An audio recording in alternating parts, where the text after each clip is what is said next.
안녕하세요. 나만의 개인 맞춤 법무사 김영룡 법무사입니다. 이번 시간에는 그 개인회생을 신청할 때 중요한 요건 중에 한 가지가 내가 부양가족을 몇 명으로 산정해서 생계비를 인정받을지, 이 부분이 아주 상당히 중요한데요. 오늘은 이 부양가족 중에서 배우자도 부양가족으로 신청하는 것이 가능한지, 이 부분에 대해서 설명을 드리도록 하겠습니다.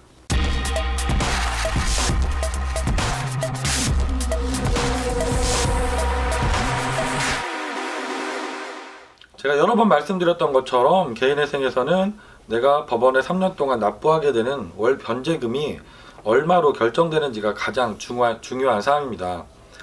내가 결정을 받더라도 최종적으로 변제기간 동안 변제를 잘 수행하셔서 변제를 다 완료하셔야만 그때 면책 결정을 받고 진정으로 갱생을 하실 수 있기 때문이죠.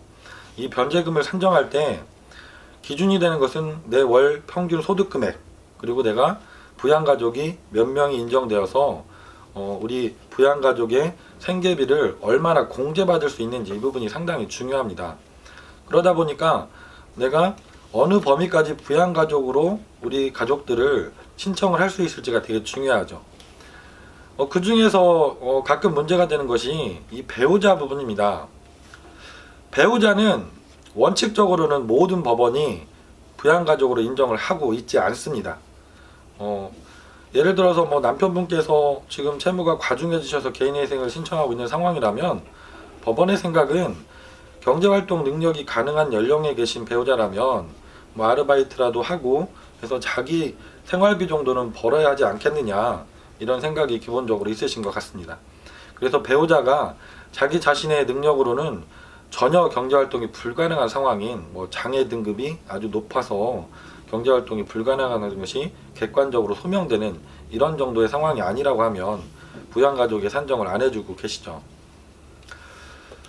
그러면 이런 경우에 우리가 조금이라도 그 생계비를 인정을 더 받아서 변제금을 낮출 수 있는 방법이 뭐가 있을까 고민을 하게 되는 경우들도 있습니다.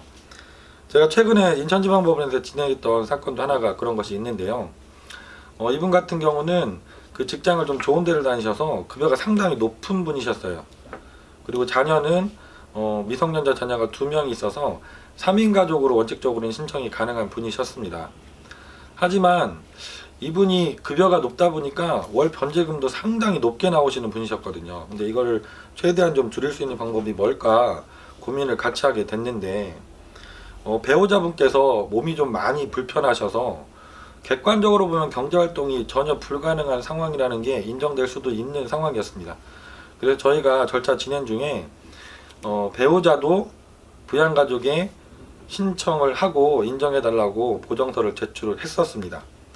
그랬더니 법원에서 역시 마찬가지로 뭐라고 보정을 해주셨냐면, 그대로 읽어드리겠습니다. 성인 배우자는 특별한 사정이 없는 한 부양가족에 포함시킬 수 없는 바, 배우자를 부양가족에 포함시켜야 할 사유를 소명하고 만일 이를 소명할 수 없는 경우에는 배우자를 부양가족에서 제외시켜 주세요, 이렇게 보정명령을 받았습니다.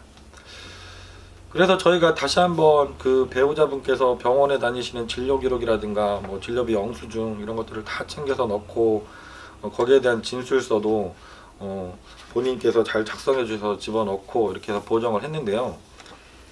최종적으로 법원에서는 어떻게 인정을 해주셨냐면,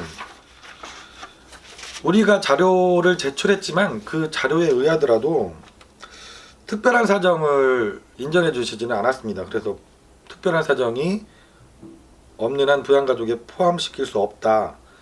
다만 대신 배우자가 질병 치료를 위해서 지속적으로 병원비가 지출되고 있는 상황이라고 하면 부양가족에서는 제외하되 추가 생계비로 배우자 병원비를 20만원 인정해 줄 테니까 거기까지는 생계비에 포함해서 다시 보정해 달라고 이렇게 재차 보정을 내주셨습니다.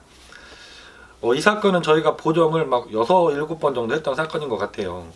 그 신청인 그 한 달 변제금이 너무 높게 나오셔서 너무 부담스럽다고 하셔서 그걸 최대한 낮추는 방법들을 여러 가지로 강구하다 보니까 법원에서 보정하신 사항에 대해서 약간 반박 아닌 반박도 하게 되고, 추가로 다른 것들을 요청해 보기도 하고 이러다 보니까 보정이 되게 여러 차례 이루어졌고, 그래서 기간도 좀 개시 결정까지 길어졌던 사건인데요.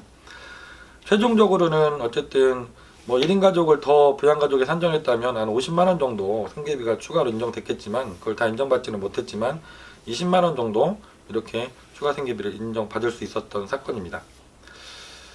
오늘은 제가 이 사건을 통해서 말씀드리고자 하는 것은, 일반적으로 모든 법원이 배우자는 부양가족에 인정하지 않습니다.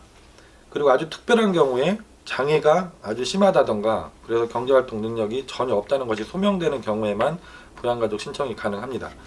하지만 이분 사례처럼 배우자분께서 뭐 질병을 앓고 계시거나 몸이 많이 아파서 병원을 지속적으로 다니고 객관적으로 근로활동 능력이 부족하다는 사실을 소명하면 부양가족으로 신청하는 것은 어렵더라도 추가 생계비로 신청해서 인정받는 것들은 가능하고, 이를 통해서 한 달에 뭐 20만 원, 30만 원이라도 법원에 납부하는 변제금을 줄일 수 있는 경우들이 있으니까요. 이렇게 구체적인 사정들에 대해서 궁금하신 분들이 있으면, 추가로 궁금하신 부분이 있으면 김영렬 법무사에게 전화 주시기 바랍니다. 김영렬 법무사였습니다. 감사합니다.